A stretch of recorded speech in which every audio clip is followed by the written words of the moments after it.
다 그 생명에 마감하는 날이 오는데 어떤 모양으로 우리가 죽을 것인지는 사실 하나님이 정해 놓으셨고 하나님이 그렇게 인도해 나가십니다.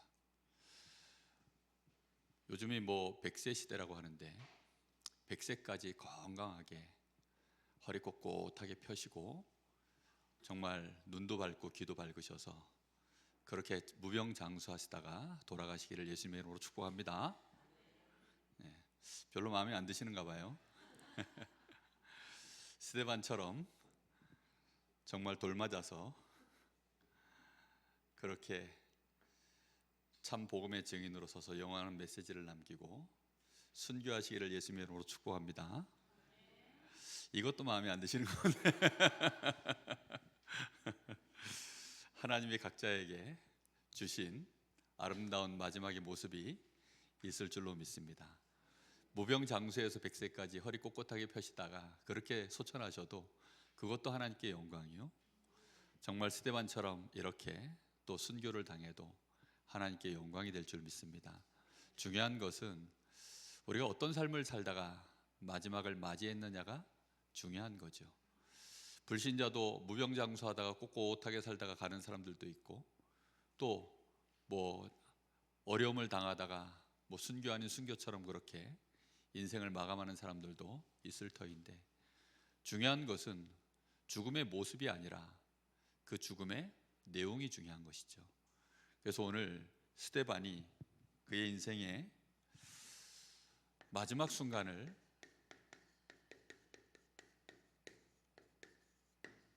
보여주고 있습니다. 여러분, 사람이 이렇게 마지막에 임종하는 순간을 몇 번이나 보셨는지 모르겠습니다. 저는 제 아버지 돌아가실 때 자고 있어가지고 몰랐어요.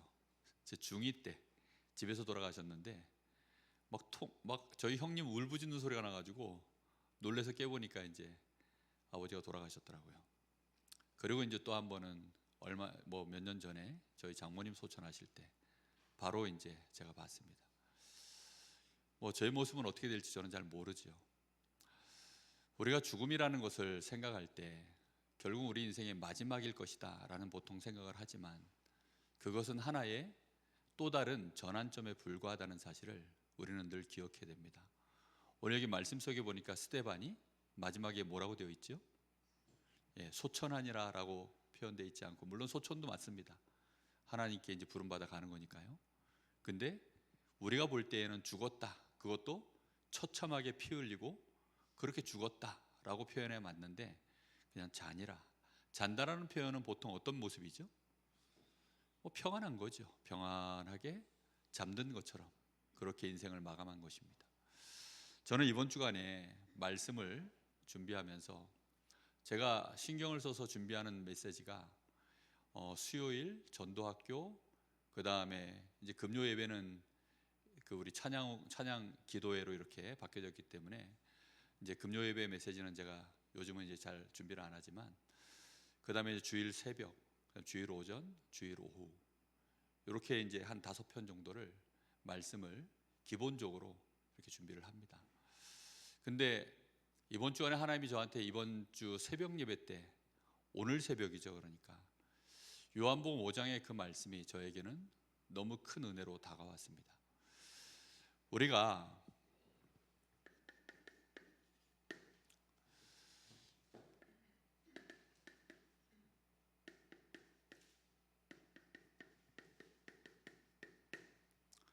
이 하나님의 구원을 이해할 필요가 있습니다. 하나님이 우리를 구원하시겠다 이 말 속에는 이때가 지금 이제 예수 그리스도 초림 이후에 재림뒤로 오시기까지 그 사이 시대를 말세 시대라고 하죠. 이 말세 시대에 무슨 시대입니까? 그때가 하나님이 구원의 역사를 이루어 가시는 시대입니다. 그래서 이때를 보고 우리는 은혜 시대라고 보통 표현을 합니다. 이 은혜라는 말은 예수님께서 성육신 하실 때, 이 성육신이라는 말은 예수님이 하나님이신데 누구의 몸을 입은 겁니까? 사람의 몸을 입었습니다. 근데 입으실 때 하나님이 다 들고 와버리면, 다시 말하면 권세를 다 가지고 와버리면 사람의 몸을 입어서도 좀 불편할 뿐, 뭐 그렇게 아쉬울 건 없어요. 누가 까부는 인간이 있으면 그 권세 가지고 그냥 눌러버리면 되니까. 그런데 예수님은 뭘 놔두고 오셨냐면 심판권을 놔두고 오셨습니다. 다시 말하면 하나님을 우리가 뵈면, 죄인인 우리가 하나님을 만나면 저 불 앞에 얼음이 녹아버리듯, 빛 앞에 어두움이 없어져 버리듯, 죄인인 우리는 하나님을 절대로 만날 수가 없게 되어 있습니다. 그런데 하나님만이 우리에게 구원의 길을 여실 수 있기 때문에 이 구원의 일을 완성하시기 위하여 하나님이 직접 오시기로 하신 것입니다. 그래서 오실 때에는 뭘 가지고 오셨냐면 죄 사함의 권세를 가지고 오신 거예요. 그 죄 사함의 권세도 이 땅에는 없어요. 그래서 그 죄 사함의 권세를 주님이 우리에게 주시기 위하여 직접 그 일도 만들어내신 겁니다. 그걸 보고 그리스도라고 합니다. 주님께 심판권이 없는 이유는 뭐 하겠다는 겁니까? 아무리 열받은 일이 생겨도 주님께서 뭐 하겠다는 거예요? 안 죽이겠다는 겁니다. 무슨 말인지 이해되셨습니까? 어떤 흉악한 죄인을 만나도 우리 주님께서는 안 죽이겠다는 거예요. 심판을 안 하시겠다는 겁니다. 이해되셨나요? 이 말의 의미는 굉장히 깊고 큽니다. 그래야만 뭐가 되실 수 있냐? 그래야만 중보자가 되실 수가 있는 거예요. 예수님은 중보자로 오셨습니다. 누구와 누구 사이에? 하나님과 죄인 사이에. 원수된 자와 하나님과 원수된 자 사이에 중보자로 오신 것입니다. 그런데 그 예수님이 우리에게 이 심판의 권세를 쓰지 않는 것 때문에, 예수님께 이 권세가 없는 것 때문에 너무나 많은 사람들이 예수님을 정말 우습게 본 거예요. 그래서 아무나 예수님을 찝쩍거려도 되는 그 상황으로 가는 것입니다. 예수님은 결국은 십자가를 지셔야 되다 보니까 어쩔 수 없이 어떻게 하셔야 되죠? 아무리 높은 분이셔도, 아무리 대단한 병자를 치유하고 죄 문제를 해결해주고 이 귀신의 권세를 쫓아내고 이렇게 해나가시는데도 뭐가 없으셔요?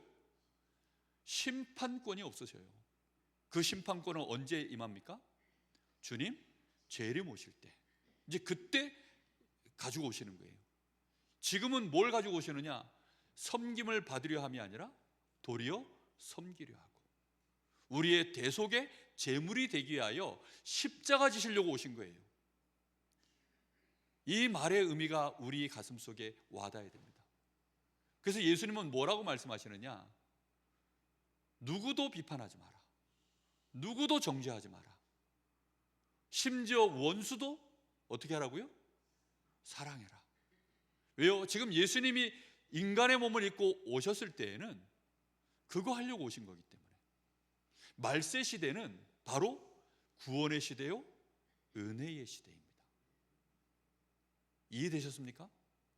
그래서 지금 이 시대를 살아가는 우리가 기독교인으로서, 하나님의 자녀로서, 복음을 가진 자로서 우리가 절대 하지 말아야 될 것이 있습니다.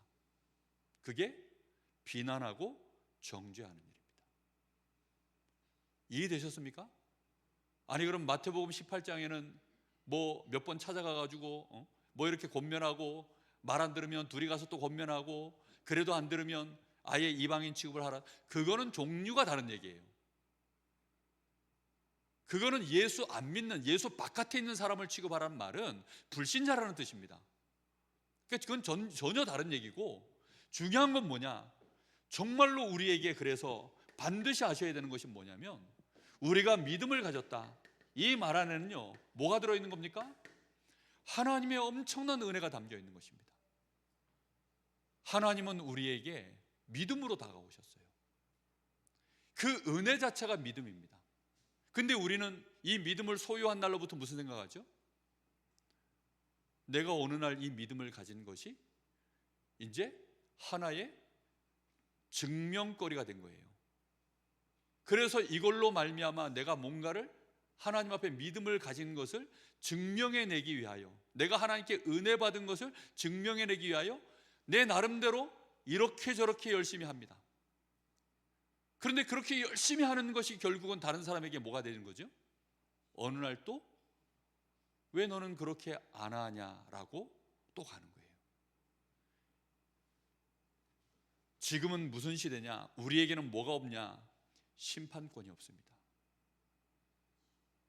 이해되셨습니까? 우리는 심판할 권이 없어요. 누구를 비난할 권이 없습니다. 자, 한번 물어보겠습니다. 우상 숭배하면 됩니까? 안 됩니까? 목에 칼이 들어와도 됩니까? 안 됩니까? 확실하죠? 자, 여기에 대해서만큼은 확실합니다. 그럼 제가 한번 또 물어볼게요. 살인하지 마라 하면 됩니까? 안 됩니까? 안 되죠. 자, 근데 예수님이 이렇게 말씀했습니다. 미워하면 뭐라 그랬어요?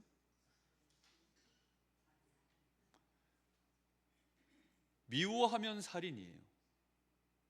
그럼 미워하는 것과 살인하는 것은 예수님이 말씀하실 때 비슷한 거야라도 안 했고 미워하면 죽인 거라 그랬습니다.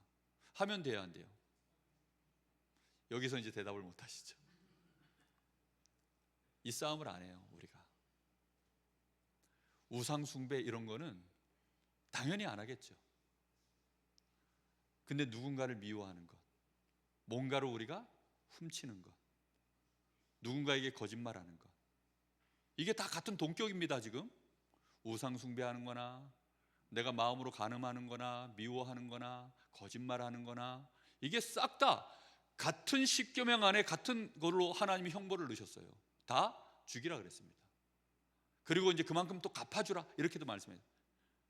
근데요, 이게 예수님이 왜 같은 동격으로 얘기하셨냐면 하나님 사랑 그리고 둘째도 그와 같으니 그런 마음과 뜻과 목숨을 다해서 내 이웃도 그렇게 사랑하라 라고 하신 거예요. 근데 예수님이 지금 우리에게 주신 율법은요 딱 그겁니다. 우리에게 주신 권세는 무슨 권세 주셨어요? 사랑할 권세. 그거밖에 안 주셨어요. 우리에게 주신 율법은 뭐지요? 사랑하는 것. 이게 무슨 뭐 서목사가 지금 무슨 뭐 만들어낸 계명입니까? 아니라니까요. 그래서 너무 힘들어. 왜 힘들죠? 여러분이 힘든 게 아니라 제가 힘들다고요.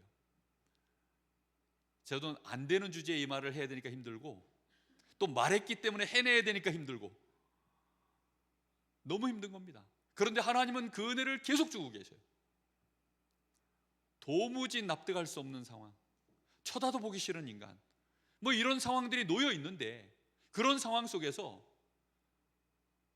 쳐다봐야 되고 오리를 가자 하면 심리를 같이 가면서 봐야 돼요. 말도 섞기 싫은데 심리를 같이 가면서 말이라도 한마디 해야 될 거 아닙니까? 해야 돼요. 어떻게 하라는지 저 인간인데 겉옷을 내놓으라는데, 아니 속옷을 내놓으라는데 그걸 내놓으라 하면 내 명품 최고 좋은 겉옷도 하나 같이 줘야 된답니다. 그런 일들을 하는 것이 예수님이 오셔서 하시는 일이에요. 그게 중보자인 예수님이 하신 일입니다. 그럼 예수를 믿는 우리, 그리고 혹시 나는 예수님의 제자야 라고 말하려고 하면 어떻게 됩니까? 그리 해야죠. 오늘 스데반이 그러다 죽었어요.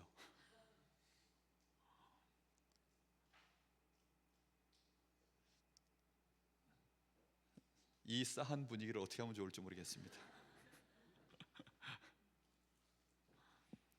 그래서 진짜 믿음을 가지면 하나님의 은혜로 우리는 감사하게 되고 우리는 그걸로 말미암아 정말 이해 불가한 정말로 하나님의 그 은혜에 우리는 그냥 감사하고 감격할 밖에는 없습니다. 그런데 시간이 지나면 이제 이 복음의 은혜를 알면 알수록 이 말세를 살아가는 우리가 정말로 하나님이 우리에게 주시는 최고의 축복의 비밀이 뭐냐면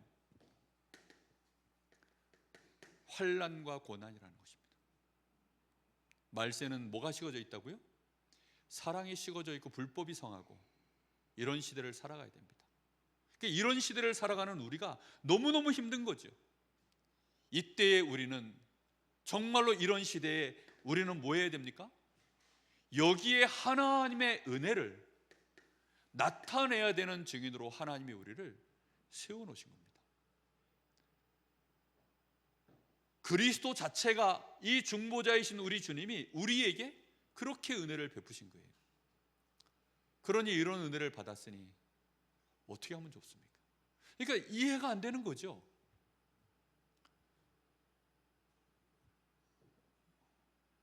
정말 이걸 어떻게 표현을 해야 되는데 표현할 수 없는 은혜를 받았기 때문에, 그 넓이와 깊이와 높이와 이 길이를 측량할 수 없도록 하나님이 해놓으셨기 때문에, 그 누구도 이거는, 그래서 경건하지 않으면, 다시 말하면 하나님을 향하여 계속 기도하고 질문하고 하나님 앞에 나를 세우는 시간이 없는 사람은 이런 고민이 안 돼요. 그리고 이런 고민을 할 필요도 없고, 누가 이 땅에서 그런 고민을 합니까? 원수 같은 인간 미워하는 게 속이 후련하지. 임금님기는 당나귀기라고 외쳐야 될 거 아닙니까? 안 그렇습니까? 그렇게 해야 화병이 안 날 터인데 화를 쌓아놓고 살잖아요, 우리가. 그래서 교회 와서는 은혜 받은 얼굴로 온화하게 있다가 집에 가면 전쟁들을 치르시는 집들이 생각보다 많을 것 같은데, 저희 집도 많이 치릅니다. 아니, 은혜 받은 게 거짓이냐, 그런 말은 아니에요.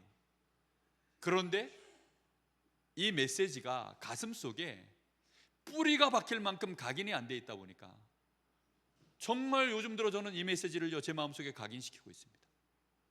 이거는 단순히 사랑해야 됩니다, 이런 말을 하는 게 아니에요. 캠페인을 얘기하는 것이 아닙니다. 이 마지막 시대에 우리에게 주시는, 하나님이 우리에게 모든 응답을 다 부으시는 비밀이 여기에 있습니다. 꼭 응답받기를 예수님의 이름으로 축복합니다.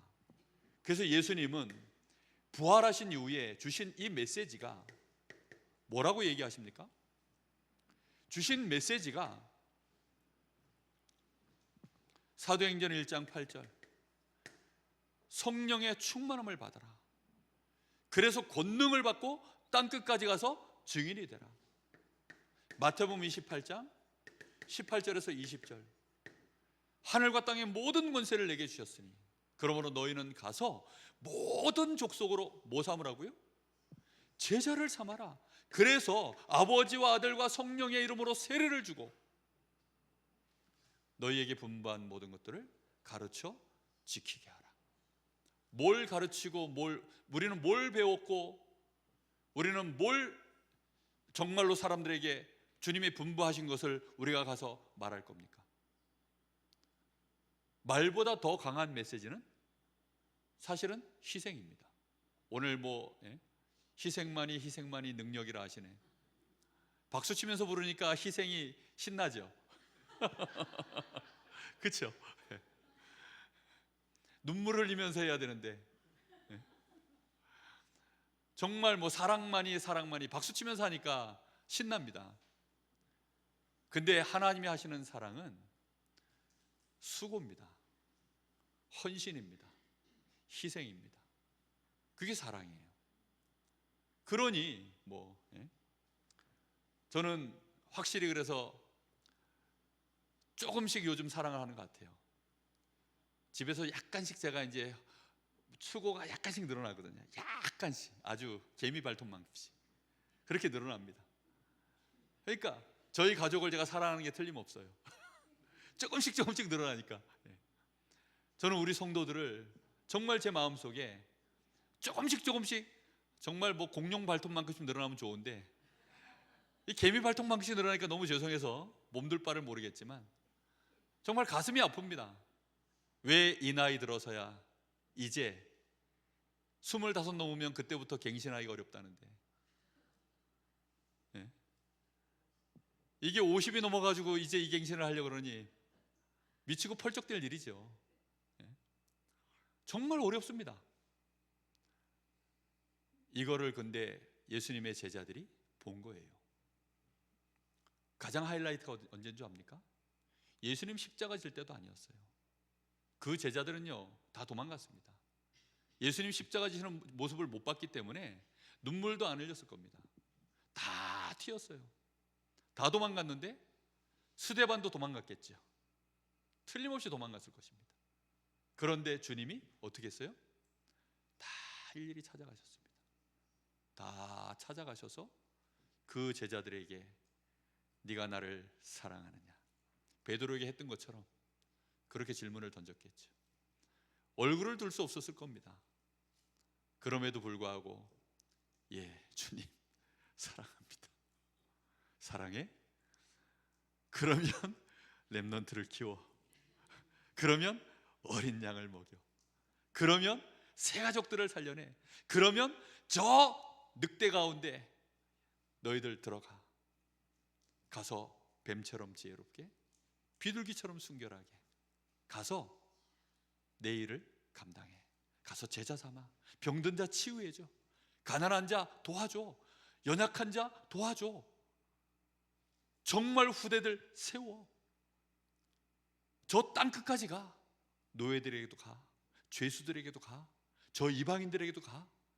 어디든지 가. 가서 내가 너희를 위하여 하늘 보좌 내려놓고 왔던 것처럼 맨날 안방에서 따뜻한 아랫목에서 그러고만 있지 말고 가서 누구든지 만나서 이 복음 전해. 증인돼. 그들 무너져 있고 욕해? 욕 먹어. 괜찮아. 그런 얘기들을요 아마 예수님이 40일 동안 감람산에서 하셨겠죠. 40일 동안 그 사랑을, 그 음성을, 그 은혜를 제자들이 받았습니다. 이 메시지를 받고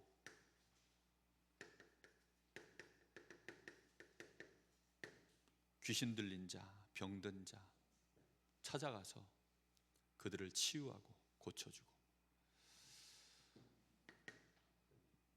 그렇게 마가의 다락방은 시작된 것입니다.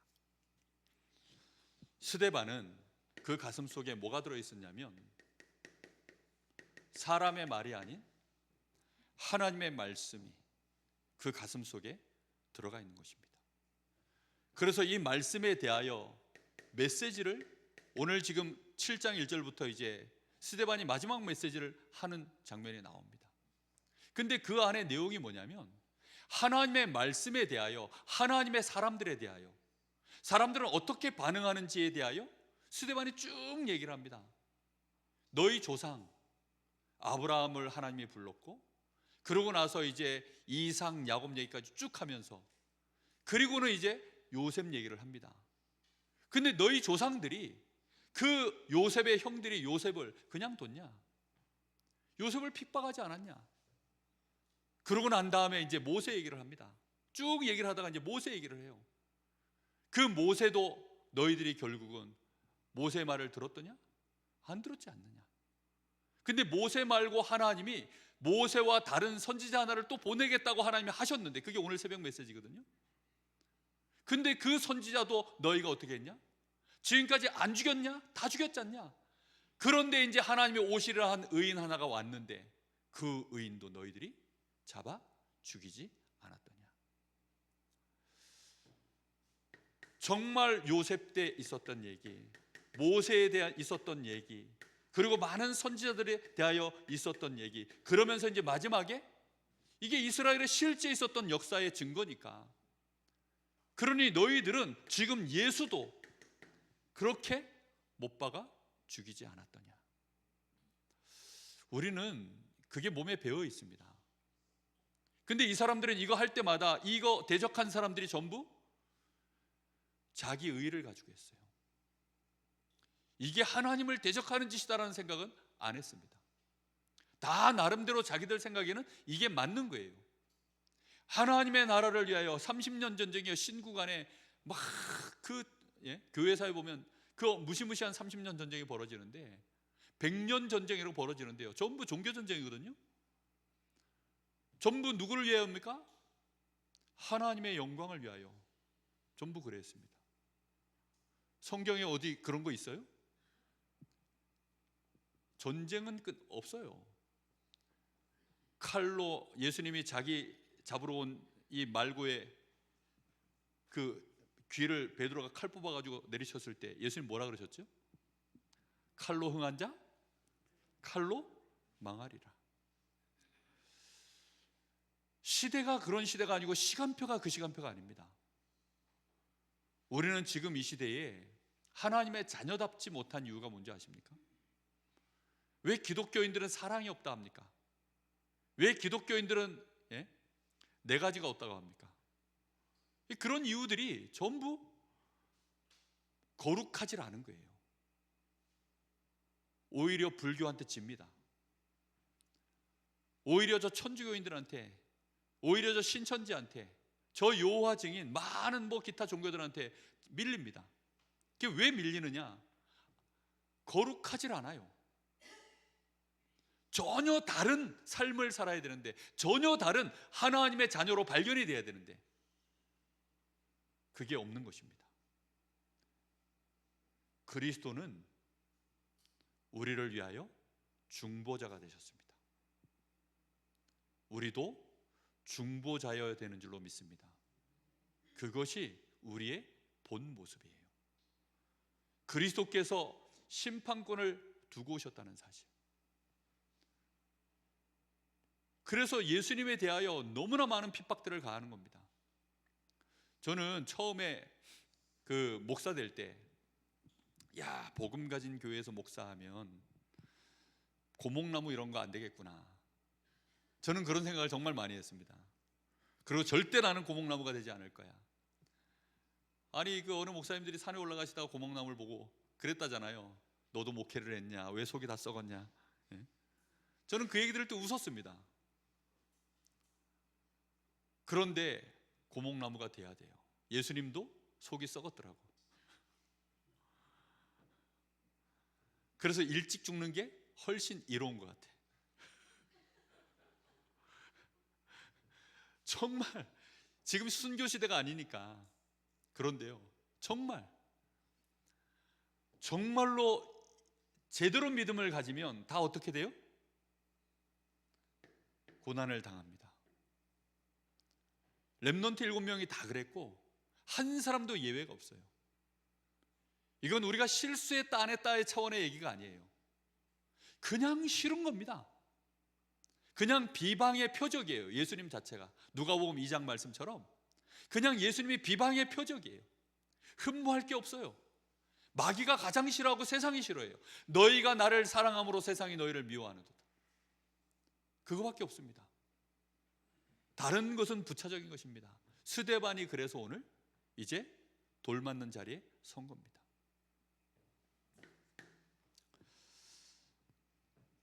이런 메시지는 참 힘듭니다. 왜냐하면 얼굴 표정들이 별로 안 좋으시기 때문에 진짜 힘듭니다. 이게 쉽지 않은 것 같아요. 진짜. 예수 믿는 게. 그런데요, 정말로 하나님이 계시다면, 그리고 우리의 삶이 나그네 생이고 진짜 본향이 있다면, 지금 살아가는 이 삶은 하룻밤의 경점에 불과한 것이 진짜 맞다면, 하룻밤의 경점이라는 것이 보초와 보초가 근무교대하는 시간, 그게 경점입니다. 그 짧은 시간이라면, 그게 정말 맞다면, 영원이라고 하는 시간 속에서 우리의 이 인생길 잠깐을 계산한다면 이게 맞죠. 안 그렇습니까? 딱 그래요. 여러분 왜 나가서 일주일 동안 일하십니까? 그 일하시는 이유가 뭐죠? 나한테 수입을 생겨서 그걸로 내 삶에 원하는 것들을 누리기 위해서 하시는 거잖아요. 그렇죠? 전도자 바울이 그렇게 얘기한 겁니다. 만약에 우리가 이 생의 삶이 다라면, 정말로 부활이 없다면 우리는 가장 큰 사기를 맞은 자다. 이렇게 표현은 안 했지만 우리가 제일 불쌍한 자다 라고 표현을 했습니다. 그래서 이걸 확실히 하고 가야 돼요. 여러분, 정말 하나님의 나라, 나는 거기에 백성, 나는 하나님의 자녀, 나는 하나님의 상속자, 확실합니까? 요거 확실히 해놓고 가시지 않으면 이 말씀 듣는데요, 위로가 하나도 안 돼요. 그리고 하나도 안 멋있습니다. 자, 한번 물어보겠습니다. 이렇게 당하는 고난을 받으실래요? 아니면 어차피 사는 게 고난이거든요. 어차피 이래도 욕먹고 저래도 욕먹어요. 무슨 욕먹고 사실랍니까? 예수 믿다가 욕먹는 게 훨씬 낫지 않을까요? 사람은 다 각기 달라서 자기 눈으로 쳐다보기 때문에 그냥 자기 듣는 대로 말하고 자기 생각대로 말하고 보태서 말하고, 그게 세상에서 사람들이 말하는 거예요. 우리는 확실히 예수 믿다 가는 것입니다. 그래서 오늘도 너 예수면 끝났냐? 예수 믿다가 정말로 갈래? 저한테 하나님이 계속 그 질문 하시는 겁니다. 너무 죄송하더라고요. 왜 죄송하냐면 그 질문을 하나님이 저한테 너무 강력하게 하시는데, 네가 나를 사랑하느냐, 베드로한테 던지셨던 그 질문 비슷하게 들려가지고 힘들더라고요. 그리고 죄송하고. 우리가 스데반의 죽음을 두고, 스데반은 이 시간에 근데 굉장히 행복한 시간이었습니다. 왜냐하면 하늘의 것을 보는 시간이었기 때문에. 오늘 여기 말씀해 보니까 스데반이 뭐하였다고요? 성령 충만하였다. 정말로 성령에 충만하여서 뭘 보았습니까? 하나님의 영광을 보았다고 나와 있습니다. 뿐만 아니라 그토록 사랑하는 주님이 보좌 우편에 서 계신 것을 보았다라고 나옵니다. 얼마나 보고 싶을까요? 저는 정말 예수님 한번 보고 싶습니다. 하나님도 보고 싶습니다. 정말 이 믿음의 선진들 보고 싶습니다. 특히 보고 싶은 사람이 바울입니다. 바울은 머리가 벗겨졌다는데 어떻게 생겼는지 정말 바울 한번 보고 싶어요. 그리고 요나도 보고 싶어요. 요나, 그 요상한 선지자 요나, 어떻게 그렇게 하나님 말씀 안 듣고 뺀질거리고 다시스로 도망가 버린 그 요나, 무슨 마음으로 그랬는지 정말 보고 싶습니다.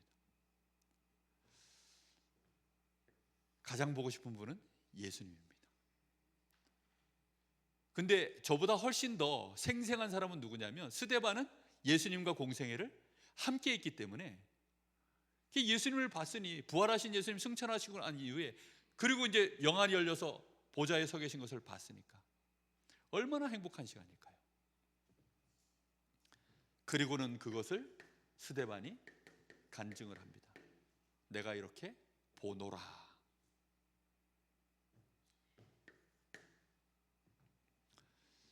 스데반은 이때 뭘 했냐면 최고의 기도를 드렸습니다. 스데반이 이제 돌에 맞아서 지금 죽임을 당하는 시간이에요. 돌 맞기 전이 아닙니다. 맞고 나서 이제 운명하기 직전입니다. 그 직전에 스데반이 일단 뭐라고 얘기합니까? 주여 내 영혼을 받아 주시옵소서, 이렇게 기도했습니다. 그리고는 한 가지 더 너무 중요한 기도를 했죠. 이 죄를 저들에게 돌리지 마옵소서.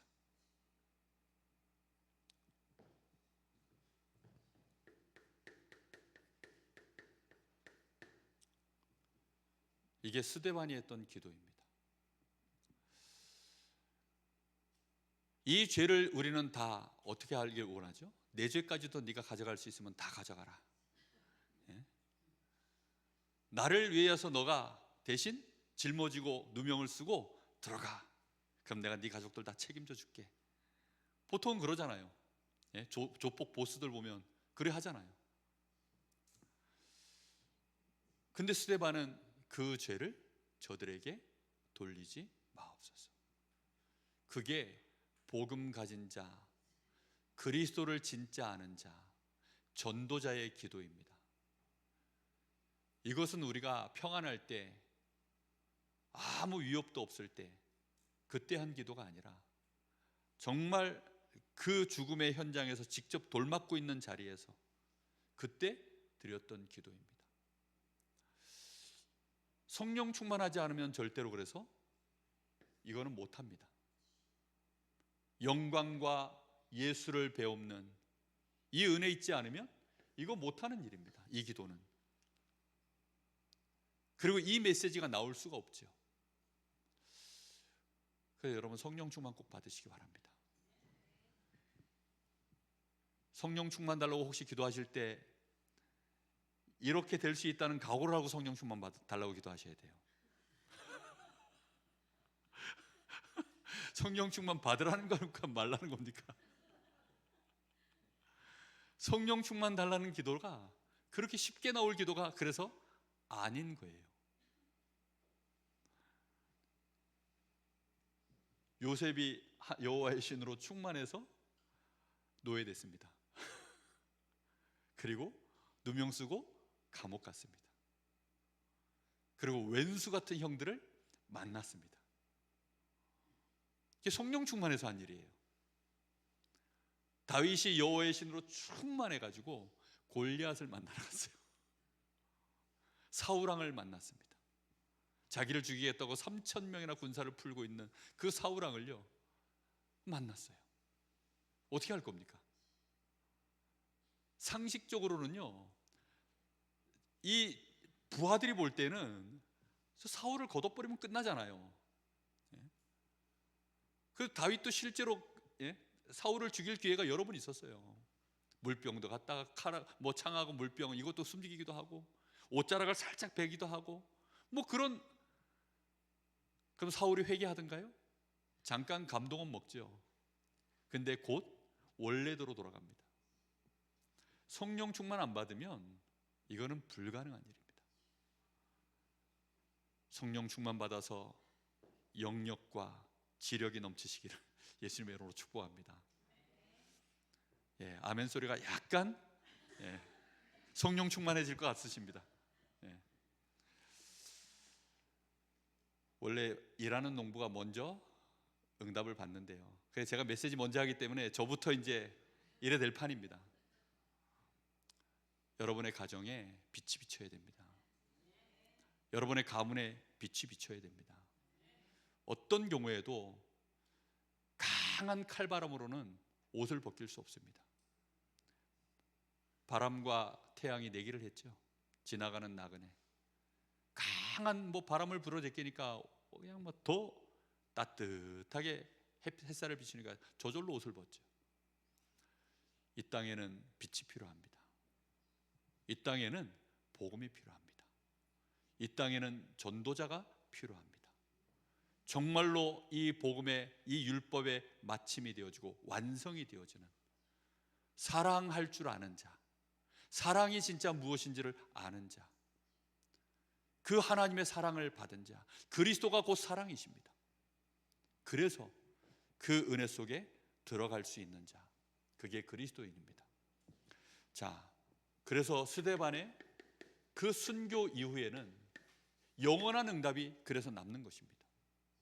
왜냐하면 이정표를 세웠으니까요. 순교라고 하는 이 핍박이라고 하는 상황 속에서 스데반이 첫 순교자 아닙니까? 그러니까 너무 좋은 모델이 돼버린 거예요. 스데반이 주여 저 인간들 밉지만 용서하십시오 이름만 해도 그게 기준이 돼버립니다. 근데 저들이 하는 짓을 알지 못합니다. 이 죄를 저희들에게 돌리지 마옵소서. 딱 그게 모델이 되니까 순교당하는 사람들이 이제 전부 어떻게 해야 돼요? 본 게 그거밖에 없어요. 그러니까 전부 다 그런 기도를 했겠죠. 그래서 로마는 복음화가 됐습니다. 순교당한 사람들마다 주여 저들의 죄를 저들에게 돌리지 마옵시고 저들을 용서하여 주옵소서. 순교자들이 한 기도니까 그 기도가 응답이 안 되면 안 되잖아요. 전부 그 기도를 하나님이 응답해 주신 것입니다. 스데반의 죽음 이후로 사도행전 11장 19절 이 복음이 드디어 이제 어디로 퍼져나가도록 하나님 하십니까?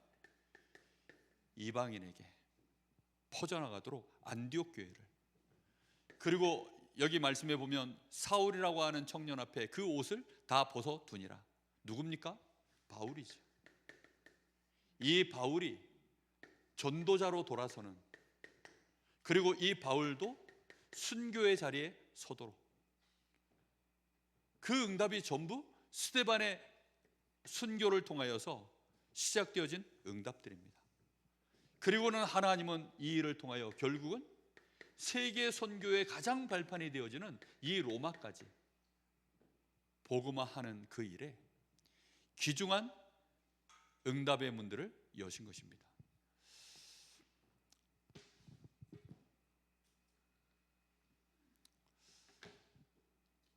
가능하면 참 말씀을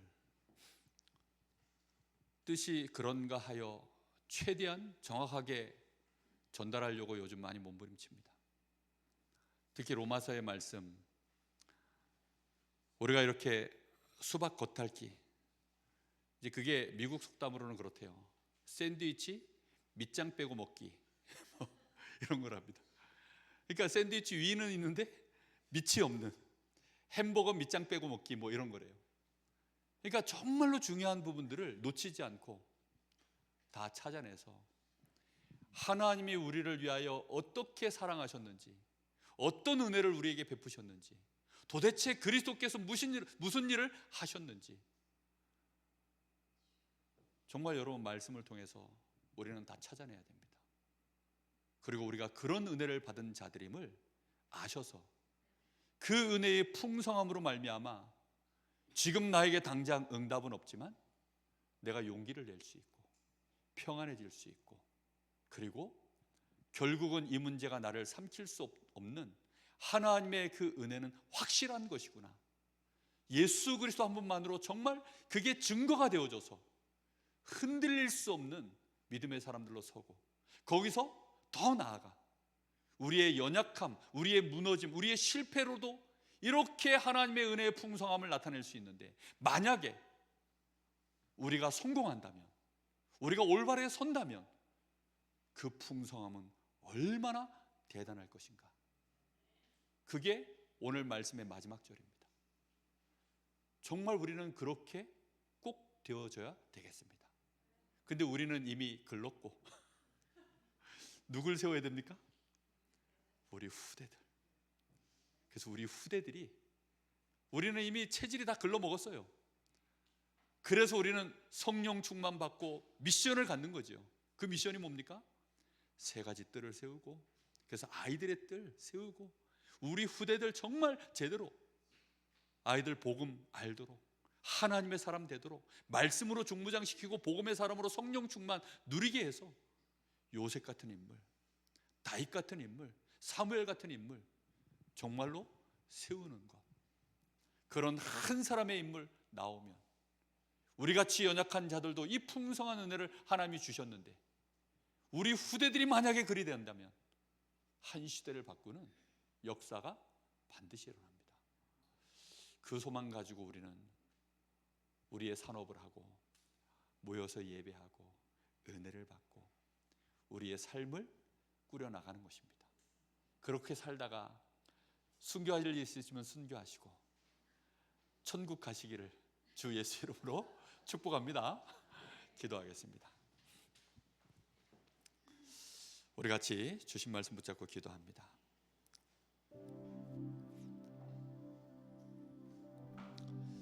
오늘도 하나님, 저희들이 어떻게 하든지 하나님은 은혜가 은혜되도록 역사하신다고 하셨습니다. 반드시 은혜가 은혜되는 자리를 하나님은 만들고야 마십니다. 나에게 있는 문제가 은혜를 풍성케 하는 재료라 그랬습니다. 우리에게 와 있는 도무지 감당할 수 없는 위기가, 어려움이, 난제가 전부 그 은혜를 풍성하게 만드는 하나님의 솜씨라 그랬습니다. 우리는 그 사실을 믿어야 됩니다. 그 은혜를 누리게 하여 주옵소서. 우리 간절한 마음으로 기도합니다. 하나님, 은혜를 진심으로 감사를 드립니다. 오늘도 저희들이 주신 은혜로 말미암아 이 놀라운 은혜의 자리에 서 있습니다. 하나님의 자녀로서 이 땅을 살아갑니다. 어둠 속에 빛을 가지고 빛의 자녀, 거룩한 자녀 저희들이 살아갑니다.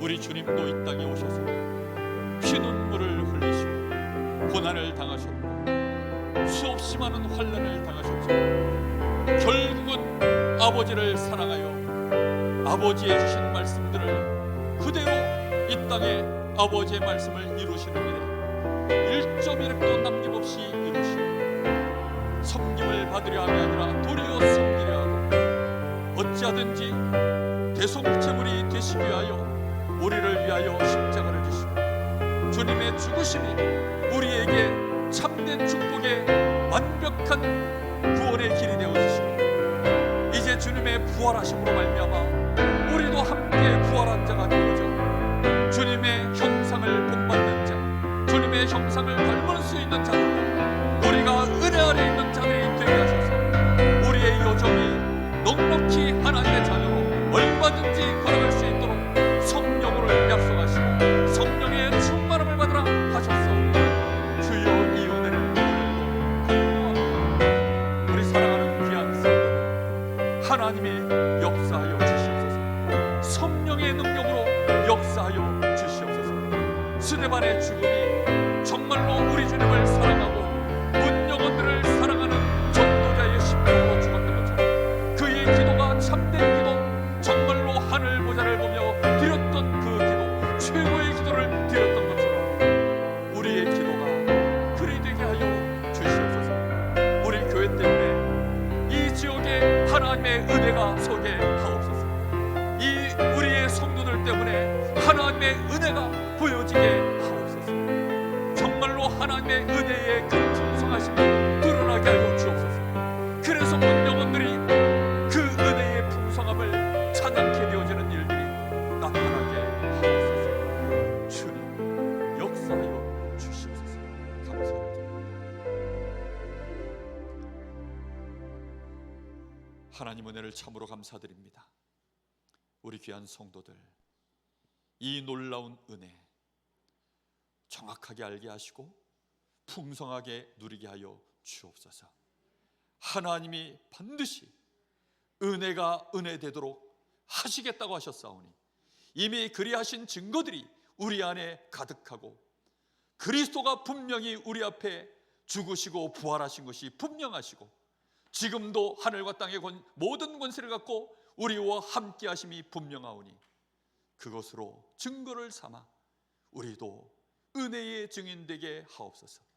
이 복음의 증인되게 하옵소서. 정말로 예수가 그리스도 되심에 우리의 삶이 그리스도인다운 거룩한 자로 나타나게 하옵소서. 예수님의 이름으로 기도하옵나이다. 아멘.